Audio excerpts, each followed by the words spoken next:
शिवाजी महाराज की जय भवानी। माझ्या लाडक्या बहिणींनो,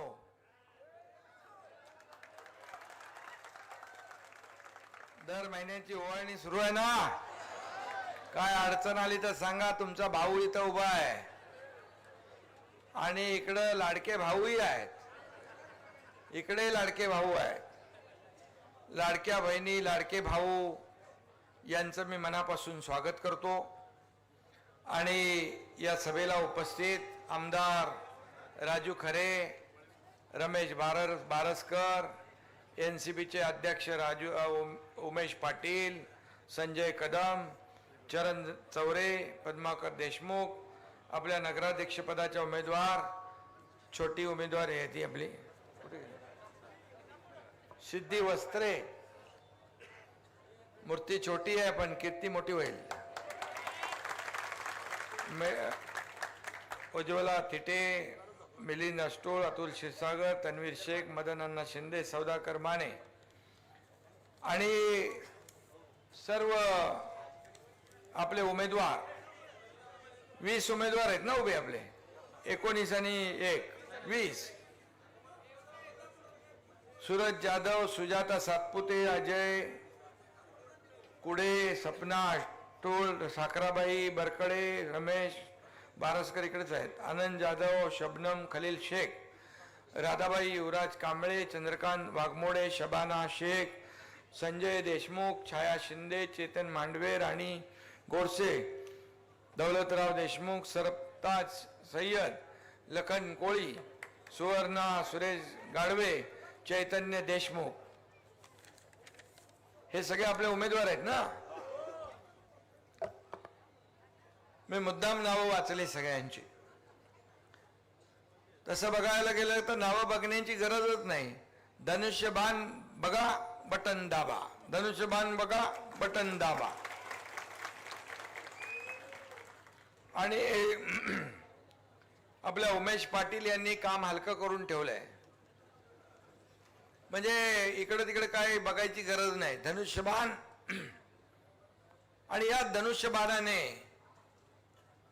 विरोधकांचा अचूक वेध घ्यायचा आहे आणि विरोधकांना चारी मुंड्या चित करण्याचं काम आपल्याला करायचं आहे। करणार ना? एवढ्या मोठ्या संख्येने जर आपण उपस्थित झालात तर एवढ्या लोकांनी ठरवलं तर विरोधकांचं डिपॉझिट गुल झाल्याशिवाय राहणार नाही। आणि मोहोळ हे शिवसेना कार्यकर्त्यांचं भगवं मोहोळ आहे। आपल्या उमेश पाटील यांनी सांगितलं की या ठिकाणी जो काय दहशतवाद, गुंडागर्दी जी चाललेली आहे ही आपल्याला मोडून काढायची असेल तर इथं शिवसेनेचा नगराध्यक्ष आणि शिवसेना, राष्ट्रवादी या सगळ्यांची मिळून आपल्याला नगरपालिका आणण्याची आवश्यकता आहे, परिवर्तन घडवण्याची आवश्यकता आहे। मला आठवतंय की मी मुख्यमंत्री होतो त्यावेळेस आपल्या आमदारांनी, राजू खरे यांनी मागणी केल्यानंतर पाणी पुरवठा योजनेला आपण पैसे दिले, त्याचबरोबर आपण मोहोळचा विकास आराखडा मंजूर केला। किती पैसे मंजूर केले? 3000 कोटी। 3000 कोटी रुपये त्यावेळेस विकास आराखड्याला मंजुरी दिली आपण। आणि त्यानंतर या रस्त्याला देखील त्यांनी हा रस्ता चांगला पाहिजे त्यासाठी देखील मागणी केलेली आहे। मी आपल्याला एवढंच सांगतो की मी 2.5 वर्ष मुख्यमंत्री होतो त्यावेळेस अनेक कल्याणकारी योजना आपण केल्या, अनेक विकासाचे प्रकल्प आपण पुढे नेले, लोकाभिमुख कल्याणकारी योजना इथं बसलेल्या आहेत माझ्या लाडक्या बहिणी। लेक लाडकी लखपती योजना, एसटी मध्ये 50% सवलत, मुलींचं उच्च शिक्षण मोफत, ज्येष्ठांना एसटी मध्ये सवलत, वयोश्री योजना, संजय गांधी निराधार योजनेचे पैसे वाढवले. त्याचबरोबर या ठिकाणी प्रधानमंत्री महोदयाने शेतकऱ्यांना योजना केली 6,000 रुपयाची. ती आपण पण इथे शेतकरी सन्मान योजना सुरू केली. 6,000 रुपये आपण सुरू केले. अनेक योजना आपण सुरू केल्या. लाडकी बहीण योजना, त्यावेळेस विरोधक म्हणाले ही लाडकी बहीण योजना झूट आहे. कोर्टात गेले बंद पाडायला गेले, पण कोर्टाने त्यांना चपराक दिली. आणि माझ्या लाडकी बहीण योजना, कारण मुख्यमंत्री मी स्वतः होतो, लाडकी बहीण योजना सुरू झाली. आता लोक म्हणतात लाडकी बहीण योजना बंद करू, पण तुम्हाला मी सांगतो, विरोधक सांगतायत, अफवा पसरवतायत, परंतु तुम्हाला मी सांगतो लाडकी बहीण योजना हा तुमचा लाडका भाऊ असेपर्यंत कधी बंद होणार नाही.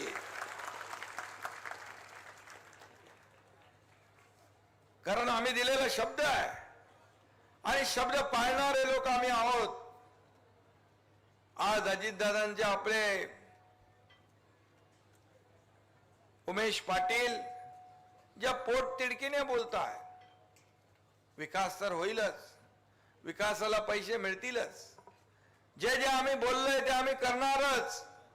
कारण तुम्हाला माहित आहे का, सिनेमात डायलॉग आहे, बाळासाहेब पण सांगायचे, शब्द देताना 10 वेळा विचार करून जपून शब्द द्या. शब्द एकदा दिला की माघार नाही. आणि म्हणून बाळासाहेबांचा शिवसैनिक मी आहे. मैं कमिटमेंट करता नहीं, लेकिन एक बार कमिटमेंट कर दी तो फिर मैं खुद की भी नहीं सुनता. आणि म्हणून मी आपल्याला एकच सांगतो की जे आम्ही बोललोय ते करणार. लाडकी बहीण, सगळ्या योजना, आज पीक विमा योजना असेल, शेतकरी संकटात आहे. शेतकऱ्याला पावसाने जे काही अतिवृष्टीमुळे शेतकऱ्याचं जे नुकसान झालंय, शेतकरी संकटात पडला, त्याला देखील आपण 32,000 कोटीचं पॅकेज दिलं. त्याला देखील आधार देण्याचं काम आपण केलंय. बांधावर आपण गेलो, नुसते घरात बसून तोंडपाटील की नाही केली. त्यांच्या घरातली चूल विजली ती चालू करण्याचं काम केलंय. चूल बंद करण्याचं पाप आम्ही नाही करत, चूल सुरू करण्याचं पुण्य आपण करत असतो. आणि म्हणून मी आपल्याला एवढंच सांगतो की ही सिद्धिताई जी आहे, सिद्धिताई एक सावित्रीची लेक आहे आणि आपल्या जिजाऊ साहेबांची लेक आहे. हिच्या पाठीशी उभं राहणं तुमचं सगळ्यांचं कर्तव्य आहे ना. हिला निवडून आणणार ना, सगळ्यांनी हात वरून करून सांगा हिच्या मागे उभे राहू आम्ही ताकदीने.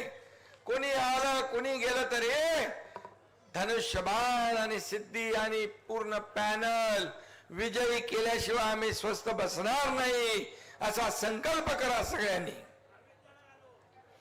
आणि म्हणून विचारपूर्वक आपण ठरवलेलं आहे की या ठिकाणी आपलं काम सोपं आहे. आपली निशाणी धनुष्यबाण. धनुष्यबाण म्हणजे विरोधकांचं काम तमाम. आपली निशाणी धनुष्यबाण, विकासाची खान धनुष्यबाण. आणि म्हणून धनुष्यबाणाने या राज्याला पुढे नेलंय. 2.5 वर्षाच्या काळात मलाही आठवत नाही मी किती निर्णय घेतले, परंतु जे निर्णय घेतले ते सर्वसामान्य लोकांसाठी घेतले. सर्वसामान्यांच्या आयुष्यामध्ये चांगले दिवस आले पाहिजे म्हणून घेतले. एक शेतकऱ्याचा मुलगा या राज्याचा मुख्यमंत्री झाला आणि म्हणून गरिबी काय असते ती मला माहित आहे. माझ्या आईची तगमग मी पाहिली आहे, तिच्या डोळ्यातले अश्रू मी पाहिली आहेत. म्हणून मी मुख्यमंत्री झाल्या या ठिकाणी सर्वसामान्य लोकांना न्याय देण्याचे निर्णय घेतले. तेवढा मोठा धाडसी निर्णय आतापर्यंतच्या इतिहासामध्ये कधी झाला होता? कधीच झाला नव्हता. एवढे निर्णय आपण घेतले. 45,000 कोटी माझ्या लाडक्या बहिणींवर आपण वर्षाला देतो. पण तुम्हाला फक्त 1,500 रुपयावर थांबवणार नाही. माझ्या लाडक्या बहिणींना लखपती केल्याशिवाय आम्ही थांबणार नाही हाही विश्वास देतो. कारण तुम्ही स्वतःच्या पायावर उभं राहिलं पाहिजे. तुम्हाला इकडे तिकडे बघायची गरज नाही. आता तुमच्या खात्यात पैसे आल्यावर तुमच्या सहीने तुम्हाला पैसे काढण्याचा अधिकार मिळवून दिला. हे इतिहासात पहिल्यांदा झालं, इतिहासात. त्याचबरोबर प्रत्येकाच्या नावापुढं वडिलांचं फक्त नाव लागत होतं, आईचं पण नाव लावण्याचा निर्णय आपल्या सरकारने घेतला. हा देखील मोठा निर्णय आहे. आणि म्हणून असे अनेक निर्णय आपण घेतले. या मॉल मध्ये जे काय आपल्याला पाहिजे ते देणारच आहे, कारण विकास हाच आपला अजेंडा आहे. मला काय मिळालं पेक्षा जनतेला काय मिळालं हे बघणारे आम्ही लोक आहोत. खुर्चीचा अजेंडा आमचा नाहीये, खुर्चीचा मोह आम्हाला नाहीये, सत्तेचा मोह नाही, खुर्चीचा अजेंडा आमचा नाही. ज्या लोकांनी खुर्चीत बसवलंय त्या लोकांचे प्रश्न काय ते जाणून घेऊन सोडवण्याचं काम आम्हाला करायचं आहे. हा आमचा अजेंडा आहे. आणि म्हणून किती प्रॉपर्टी कमावली, किती संपत्ती कमावली, किती पैसे कमावले, यापेक्षा किती माणसं कमावली, किती माणसांचं प्रेम कमावलं हे आमच्यासाठी महत्वाचं आहे. आणि म्हणून गोरगरीब जनता आज जे काय जिकडे जातोय तिकडे लाडक्या बहिणी, लाडके भाऊ, शेतकरी, ज्येष्ठ हसत मुखाने स्वागत करतात. लहान लहान मुलं एकनाथ मामा, एकनाथ मामा म्हणून ओरडतात. हे बाई इथे समोरच आहे. आणि म्हणून हे सगळ्या मुलांचं प्रेम असंच मिळत नाही. हे कमवायला भाग्य लागतं, त्याग लागतो, मेहनत लागते, कष्ट लागते, देण्याची दानत लागते. आम्ही घेणारे नाही, आम्ही देणारे आहोत. आम्ही देणारे आहोत. आणि म्हणून एवढं प्रचंड 2.5 वर्षामध्ये केलेलं काम लोकांनी त्याला पसंती दिली आणि एवढा मोठा दैदिप्यमान विजय दिला की आतापर्यंतच्या महाराष्ट्रातल्या सगळ्या विजयांचं रेकॉर्ड तोडून टाकलं. 2022 ला जेव्हा सरकार बदललं त्यावेळेस देखील सरकार बदलल्यानंतर लोकांनी ते स्वीकारलं.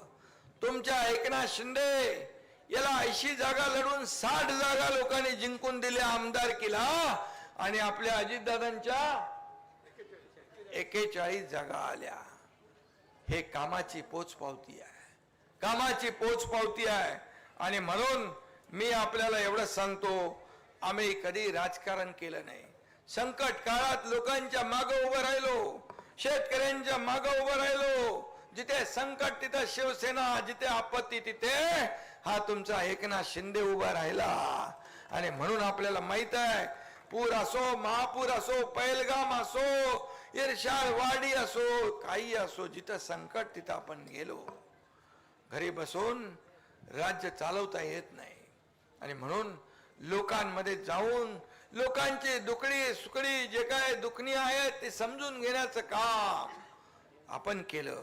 आणि म्हणूनच शेतकऱ्यांना देखील कधी आम्ही वारावर सोडलं नाही. आणि म्हणून मी आपल्याला एवढंच सांगतो, मला लोक म्हणतात तुम्ही झोपता कधी. मी सांगतो आम्ही झोपा काढणारे नाही, लोकांच्या झोपा उडवणारे आहे, विरोधकांच्या. बरोबर आहे ना.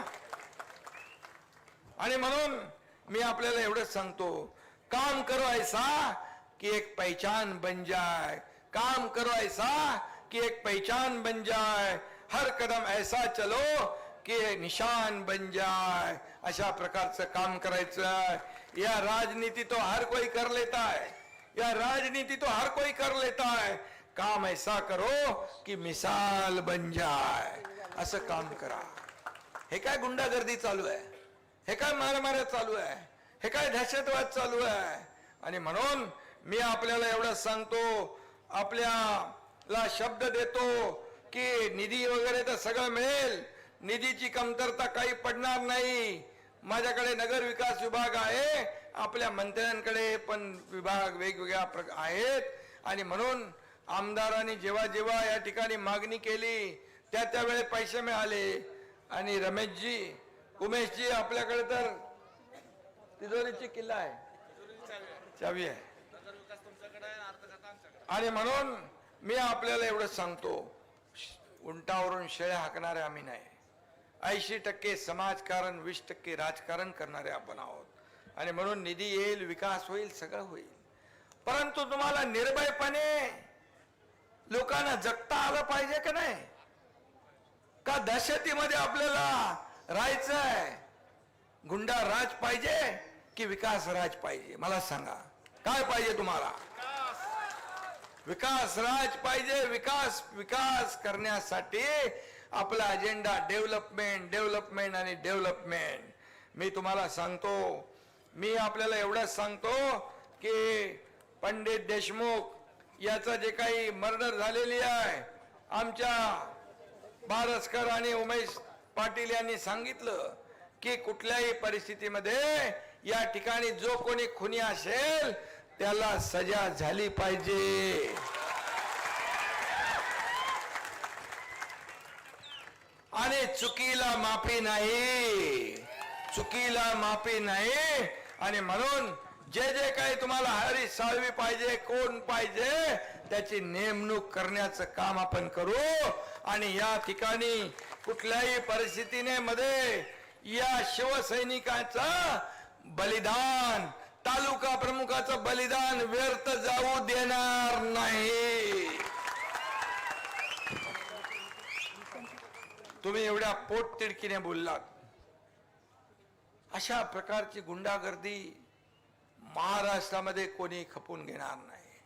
हा महाराष्ट्र आहे, पुरोगामी राज्य आहे. इथं माझ्या लाडक्या बहिणी, भाऊ, शेतकरी सगळे निर्भयपणे राहिले पाहिजे. 2.5 वर्षात तसं काही कारकीर्द होती तेव्हाही खून पडले. म्हणून तुम्हाला हे बदलायचं असेल तर हे सर्व बदलायचं असेल आणि याचा विकास करायचा असेल आणि गुंडशाही मुक्त मोहोळ करायचा असेल तर धनुष्य बाणाशिवाय पर्याय नाही. धनुष्य बाणाशिवाय पर्याय नाही. आणि म्हणून मी तुम्हाला एकच सांगतो, मी ज्याच्या माग उभा राहतो त्याच्या माग खंबीरपणे उभा राहतो. परिणामांची पर्वा मी करत नाही. आणि म्हणून मी तुमच्या पाठीशी उभा आहे. सिद्धीताई आपली छोटी बहीण आहे आणि म्हणून ती काम करेल. शिकले की नाही? तो ग्रॅज्युएशन केलंय, उच्च शिक्षित आहे. अशी उमेदवार तुम्हाला दिली आहे. आणि म्हणून सगळे जे एकत्र सगळं पॅनल, हे पॅनल सगळं निवडून आणा तुम्ही. आणि खऱ्या अर्थाने या ठिकाणी लोकांचं राज्य, या ठिकाणी निर्भयपणे सगळ्यांना वागता आलं पाहिजे. विकासाचं राज्य आपल्याला आणायचं असेल तर 2 तारखेला काही विचार करू नका. जात पात धर्म बाजूला ठेवा. फक्त धनुष्यबाण लक्षात ठेवा. धनुष्यबाणाचं बटन दाबा आणि जेवढे आपले उमेदवार आहेत आणि नगराध्यक्ष या सगळ्यांना विजयी करा. आणि विजयाचा आनंदोत्सव साजरा करायला हा एकनाथ शिंदे पण 3 तारखेला इकडे आल्याशिवाय राहणार नाही. जय हिंद, जय महाराष्ट्र.